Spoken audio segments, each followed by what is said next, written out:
Olá, esse vídeo é a continuação do vídeo anterior, mas se é a continuação, é óbvio que é do vídeo anterior, né? Então, esse vídeo é a continuação do vídeo em que eu analiso a canção Tempo Rei, do Gilberto Gil. Se você não viu o primeiro vídeo, vai estar aqui o caminho para ele em algum lugar aqui no vídeo. Aí você entra lá que eu te espero. Vai lá, entra que eu te espero. Se você já viu, vamos seguir.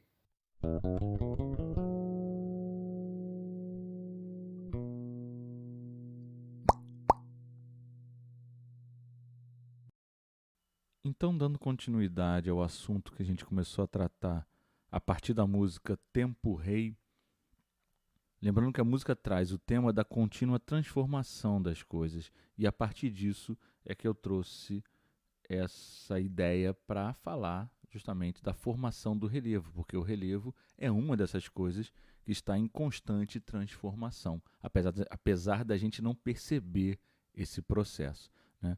Então, no vídeo anterior, eu falei do tectonismo, né, que é composto pela orogênese e pela pirogênese, e agora a gente continua falando sobre outros agentes internos. Lembrando que a formação de qualquer relevo é dada pela combinação da atuação de agentes internos e externos.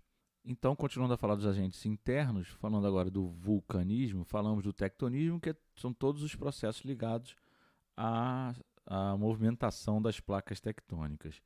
O vulcanismo também está totalmente ligado a essa movimentação de placas tectônicas. Por quê, né? O que define o vulcanismo? O vulcanismo é a chegada de magma à superfície terrestre, seja por uma fenda grande, por uma fenda pequena, seja por um cone de vulcão, daqueles tradicionais, seja apenas por um buraco na terra. Chegou magma à superfície, isso é vulcanismo, certo? E quando esse magma chega à superfície, ele recebe o nome de lava. Aqui só para ilustrar uma imagem de um processo de formação de vulcão em uma área submersa, né? Ou seja, está havendo a saída do magma em subsuperfície marinha, né? E esse magma vai acumulando, né? E até chegar, isso foi a formação da ilha de Surtsey, na Islândia, em 1963, e esse magma, ao acumular, ele vai dar origem a uma ilha vulcânica, que é o que a gente tem aqui, né? Eles registraram essa imagem com fotos de avião passando em volta. Existiram outros momentos desse também, em outras áreas. Às vezes isso ocorre e todo o material acumulado ali desaba por conta de uma falta de base, né, embaixo, mas nesse caso aí não, deu origem a uma ilha. Só um outro exemplo, as Ilhas Canárias, né? Essa região aqui que está mostrada é tudo lava de vulcão que escorreu e foi ampliando o tamanho da ilha, né? Você vê que a cara de solo vulcânico ele é mais avermelhado e pedregoso, porque é justamente um processo rápido de resfriamento do magma. E por que o vulcão é considerado um agente interno? Porque todos os agentes internos do relevo, eles são responsáveis pela origem das partes altas e baixas do relevo. Geralmente os internos diferenciam as alturas e os agentes externos eles vêm remodelar esse processo. E o vulcanismo nada mais é do que isso também, né? O acúmulo de magma vai gerar relevo diferenciado a ponto de poder surgir ilha, ou a ponto de ampliar o tamanho de uma ilha. Agora, o vulcanismo ele ocorre assim aleatoriamente no mundo? Não.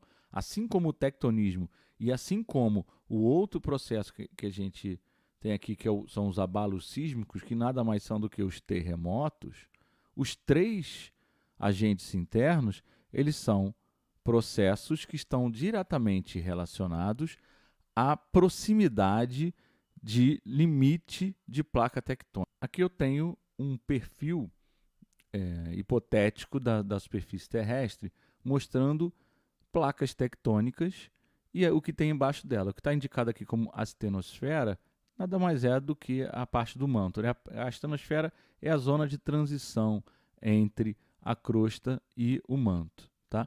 Então, a crosta terrestre é tudo isso aqui, ó, que está vendo de lado aqui, tudo isso é a crosta, certo? Só que a crosta está dividida em vários pedaços. Cada pedaço desse é chamado de placa tectônica. A gente tem um aqui, ó, estou marcando ele aqui, um pedaço de placa aqui, ó. Isso é um pedaço de placa. Nesse esquema hipotético aqui, tem um outro pedaço de placa aqui, certo?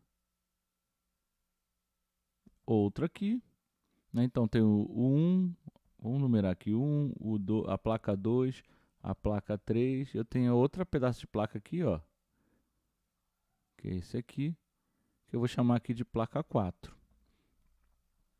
Então, esse perfil está mostrando direções diferentes de movimento de placa tectônica, porque essa placa tectônica ela está equilibrada sobre a estenosfera, sobre o manto, né? Que é um material liquefeito. Ao estar equilibrado sobre ele, o movimento que o manto faz aqui embaixo, que é chamado de corrente de convecção, ele está o tempo todo aqui se movimentando, esse material que é liquefeito, ele vai gerar efeitos sobre a cada uma das placas, que também vão se movimentar de acordo com esse movimento das correntes de convecção. E com isso a gente vai ter 3 tipos de encontro de placas básicos, né? Aqui, deixa eu apagar um pouquinho aqui para ficar menos poluída a imagem. Então, apaguei a poluição que estava aí na imagem, mas a gente tem aí, então, na área central aqui, entre a placa 1 e a placa 2, existem a seta para um lado e seta para o outro, certo?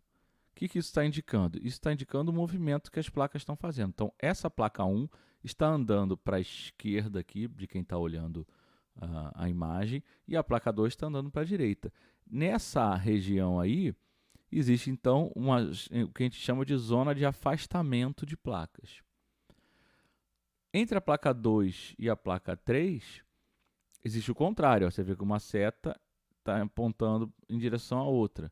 Então, aqui está havendo uma área de choque de placas, que a gente fala, que também a gente chama de zona de subducção. A subducção é esse processo aqui, ó, uma placa entrando para baixo da outra, não tem esse buraco aqui não, tá? Mas ela entrando para baixo da outra, esse pedaço de placa aqui que está voltando a ser magma, voltando a derreter. Esse processo de entrada de placa e ela sumindo ali embaixo da outra e voltando a ser magma, deixando de ser rocha solidificada e voltando a ser magma, a gente chama de zona de subducção, que é o sinônimo de zona de colisão de placas, né? Ou de choque de placas. E existem outros pontos, não sei se dá para ver aí, eu acho que dá, em que ele está indicado aqui por setas divergentes também, só que elas estão se afastando, mas nesses pontos está havendo um atrito lateral entre as placas. Isso a gente chama de área de falha transcorrente, que é uma placa está correndo lateralmente à outra e está também tendo um atrito entre elas. Repara que atrito a gente vai ter nessas áreas que estão onde tem a falha transcorrente e nas áreas de subducção. Nos locais onde está havendo o real afastamento entre as placas, esse atrito ele não ocorre. E por que eu estou falando isso tudo? Porque dependendo da forma como está esse encontro de placas, esse contato entre placas, eu vou ter processos de um tipo prevalecendo ou de outro tipo prevalecendo. Então, tem os 3 tipos de interações entre placas vistos de cima, né? Aqui, convergente, que são as áreas de subducção, né? Ou de colisão de placas. Aqui, uma separando da outra, que são as áreas divergentes, que são as zonas de afastamento. E aqui, uma paralela à outra e roçando na outra, que é a interação tangencial, que é chamada de falha transcorrente. Porque nas áreas de convergência entre placas, nessas áreas é que a gente vai ter a ocorrência principal dos agentes internos do relevo nesse momento da história geológica da Terra. Ou seja, o tectonismo, o vulcanismo e os abalos sísmicos, que são os terremotos, eles vão ser mais intensos nessas regiões, mas não são os três não são exclusivos dessas áreas de convergência. Nas áreas divergentes também pode ter terremoto, também pode ter vulcanismo.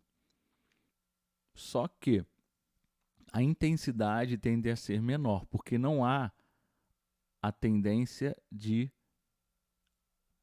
atrito entre placas aqui. E esse atrito entre placas é o grande responsável pelos terremotos e pela maior intensidade dos processos de erupção. Não quer dizer que não tem erupção aqui, tem. Inclusive a gente vai ver no final desse vídeo uma questão do Enem que fala disso. Então, só para ilustrar rapidamente, as áreas de convergência, olhando lateralmente, você tem então uma placa entrando embaixo da outra, certo? Aí tem alguns exemplos aqui, né? Tem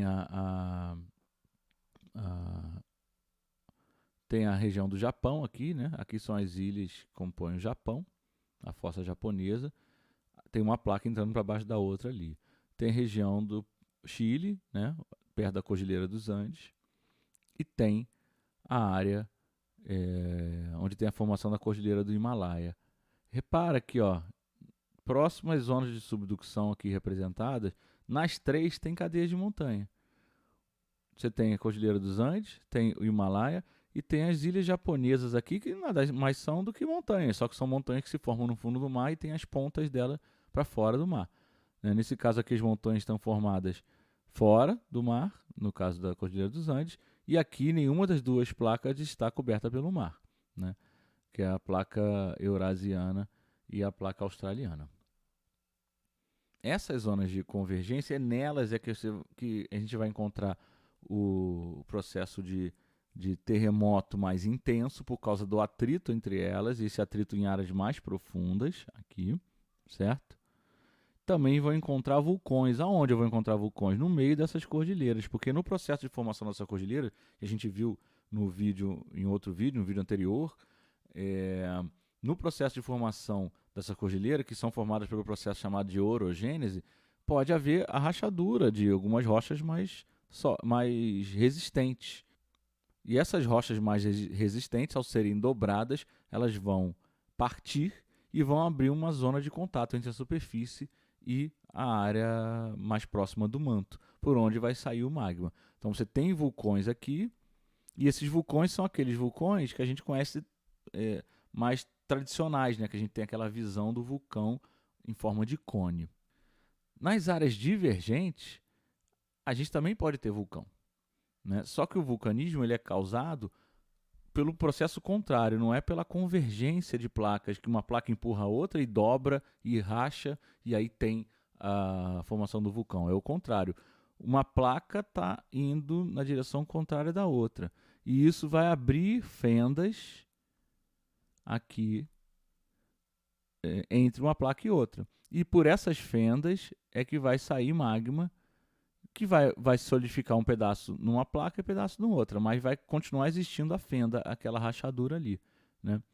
Uma situação bem famosa dessa é o chamado Rift Valley, né, que tem lá no chifre da África, né, que é a parte leste do continente africano. Isso é a questão que a gente vai ver no final, que caiu no Enem, se não me engano, em 2020. Então, nessas zonas de afastamento, nas zonas divergentes, você tem a possibilidade de vulcanismo? Tem. Mas os terremotos são menos intensos. E para haver um terremoto mais intenso, tem que ter um processo, uma pressão forte aqui, teria que ter, para gerar um tremor de terra muito grande, né? O que geralmente não ocorre. Mas tem vulcanismo, tem magma chegando na superfície, tá? E os abalos sísmicos são menos intensos porque não tem esse atrito entre placas, a não ser no início do processo de formação, né, dessa separação entre placas. Aí a tendência em outros momentos geológicos esse afastamento ter gerado tremores de terra mais intensos. tem uma outra formação de relevo famosa, que é a que está entre a África e o Brasil, né? A África aqui, marcando aqui embaixo, e o Brasil aqui, né? E o continente sul-americano, né? Essa região no fundo do Oceano Atlântico, né, você tem ali a chamada cadeia meso-oceânica, que é uma cadeia de montanhas que não teve a formação orogenética como tem a Cordilheira dos Andes e tal, mas teve a formação por causa desse acúmulo de magma gerado pelo afastamento entre placas. Essa cadeia oceânica, meso-oceânica, é um conjunto de vulcões, na verdade, no fundo do Oceano Atlântico, no meio do Oceano Atlântico, que é responsável pela separação que continua existindo entre o continente africano e o continente sul-americano, né? Aqui está a imagem do chifre da África, né, ou da região do Rift Valley, que é essa região, essa área aqui, ó. Aqui está havendo a separação de uma placa indo para lá e a outra separando, indo mais rápido aqui do que essa placa aqui. E está se separando, né? E a imagem do local é isso. Isso aqui é um vulcão. Você vê que está saindo uma fumacinha aqui. Na verdade, isso é o vulcão. Claro que às vezes você tem algumas erupções que podem chegar à superfície, mas muitas vezes esse magma vai chegando mais aqui embaixo. E a interação tangencial, ou falha transformante, ou falha transcorrente, a mais famosa é que tem lá nos Estados Unidos, no oeste dos Estados Unidos, né? Que é a falha de San Andrés, já foi alvo até de filmes e tal, né? Lá você tem uma placa tangenciando a outra e tendo atrito. Daí a possibilidade de grandes terremotos, porque esse atrito é real aqui entre placas e é profundo. Aqui só para ilustrar um perfil da situação onde está a América do Sul, né? Cordilheira dos Andes, dobrada, a placa do Oceano Pacífico aqui, número 2, entrando embaixo da placa onde está a Cordilheira dos Andes aqui, que é a placa sul-americana, crosta 3, ou seja, está havendo a subducção aqui, dobrando essa placa aqui de cima, né? Aqui está havendo a separação entre placas, entre 1 e 2, no meio do Oceano Pacífico, tá? E aqui também no meio do Oceano Atlântico a separação entre placas. Nesses dois pontos eu tenho formação de vulcões também, mas aqui também tem um vulcão, ó, mas formado por uma outra origem, a origem da pressão lateral de uma placa sobre a outra, que é o processo de orogênese. Então, para fechar essa história de placa tectônica, aqui tem um mapa das placas tectônicas, né, mostrando o mundo sem água, né, só os continentes e os limites entre placas. Ó, área de separação da placa sul-americana com a placa africana, subducção aqui, ó, essa placa de Nazca entrando embaixo da placa sul-americana, né, a separação aqui, né, e por aí vai. Aí, se for reparar, a maior parte dos eventos geológicos recentes de grande intensidade, ela está distribuída ao longo das áreas de choque entre placas. Aqui, estou marcando de vermelho. São essas linhas mais grossas. Certo? E a maior parte dos vulcões ativos do mundo também está próximo disso, né? Porque nessas áreas de choque de placas é que você tem uma pressão maior para também o processo de erupção vulcânica. Voltando então para os agentes formadores, a gente viu os agentes internos, relembrou as características gerais deles, e agora a gente vem para os agentes externos, que são basicamente os agentes que estão na superfície terrestre responsáveis pelo processo de intemperismo e de erosão. E qual é a definição de um e de outro, né? Intemperismo são processos naturais de desagregação, ou seja, de soltar pedaços fisicamente, e decomposição, que é uma mudança química de rochas e solos pré-existentes, né? Quando eu tenho essa desagregação física ou a decomposição que solta pedaços, né? Nos dois casos, pedaços são soltos, né? E esse processo de intemperismo, então, ele é responsável por deixar materiais soltos para que sejam carregados. E quem carrega esses materiais faz o processo chamado de erosão. Aqui está um exemplo de processo erosivo. Ele está sempre ligado a transporte e sedimentação. O que é isso? Tem um material que é retirado de um ponto, é transportado para outro e depositado em outro. Nesse caso aqui, esse material está sendo transportado, depositado parte dele ao longo do rio, aqui ó, na partezinha amarelinha, ao longo das bordas do rio, e também no final, aqui ó, no mar. Né? Isso acontece em qualquer rio. É o transporte. Então, a erosão é a retirada do material de um ponto e a deposição desse material em outro ponto. Então, para ter erosão, tem que ter transporte e sedimentação, que é nada mais nada menos do que o acúmulo de material em algum ponto. E geralmente a erosão está associada a um processo de intemperismo, que é soltar esses pedaços, deixar esses pedaços soltos e disponíveis para serem carregados. Muitos agentes fazem as duas coisas. Fazem o processo de intemperismo e erosão, às vezes simultaneamente. E às vezes eles fazem esse processo em momentos diferentes. E às vezes um agente faz o intemperismo e outro faz o processo de transporte e erosão. Aqui estão os exemplos, né, de tipos de erosão. Né? A erosão pluvial, que é aquela feita pela chuva. Né? Aqui só um quadrinho retirado da internet que mostra mais ou menos a influência da vegetação em dificultar esse processo de erosão que a chuva faz. Então, quando tem a chuva e tem algo cobrindo, o solo fica menos exposto e também demora mais para a água chegar, passar, percorrer. Então, com o solo menos exposto e a água demorando mais, com menos força, passa menos água e o processo erosivo tende a ser menor. Né? Mas é a chuva, basicamente, levando o material. A erosão fluvial, a gente viu o exemplo aí, quando eu falei de erosão, que é o rio levando material. Né? Todo o rio leva material em suspensão, você vê uns pontinhos menores aqui, né? E também leva material que vai rolando no fundo do rio. Isso explica, por exemplo, porque todas as pedras de fundo de cachoeira tendem a ser mais arredondadas, sem pontas, porque elas vieram rolando ali. O rio é forte, ele traz essas pedras, inclusive as pedras maiores. Elas vão perdendo as arestas no processo de rolamento. E aí os rios, você tem vários tipos de rio, né? Vários modelos, mas todos eles podem fazer o processo erosivo. Né? Um destaque aqui para o rio meandrante, meandros são as curvas do rio, que geralmente na parte interna das curvas é que se vai depositar esse material. E às vezes o rio meandrante também, ó, esse rio aqui, ele passava por aqui e depois voltava aqui.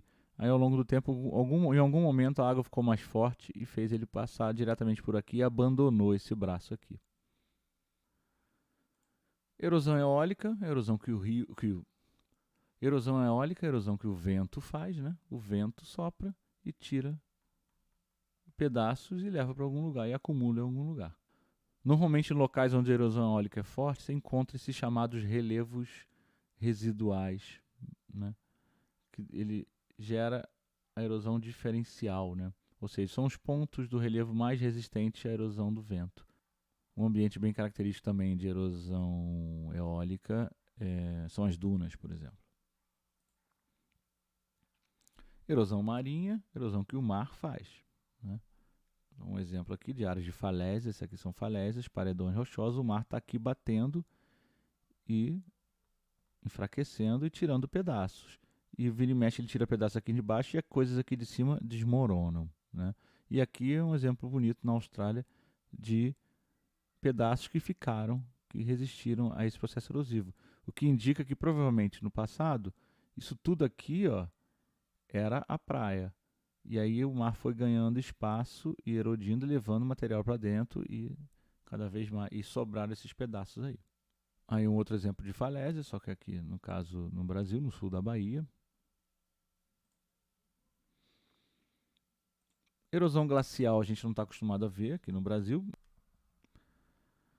mas é um tipo de erosão que geralmente deixa essas ranhuras grandes na rocha. porque é o gelo que derrete, escorrega e vai arranhando a rocha. Então, se tem camada de gelo em algum período, ou teve em algum período do passado geológico, deixa essas marcas aqui, porque derrete, ele dá uma escorregada e vai arranhando a rocha. E para fechar a erosão antrópica, eu trouxe antrópica que o homem faz, eu trouxe o exemplo de Serra Pelada, uma foto de 1983, e a foto atual, né, o mais próximo da atual, foi uma grande cratera aberta para o processo de mineração, sei lá, no Pará. Isso aqui são pessoas, né? São milhares de pessoas atuando como garimpeiros ali, tirando pedaços. O garimpo vai tirando pedaço da terra. Então, na prática, o garimpo faz... qualquer atividade mineradora, ela tem a função direta de fazer erosão, que é tirar material de um ponto e jogar no outro. O certo é que a empresa que faz isso, as pessoas que fazem isso, recupere, né, esses espaços, né? Bote de novo vegetação, recupere camadas de solo, traga de novo. Mas na prática isso acaba não acontecendo.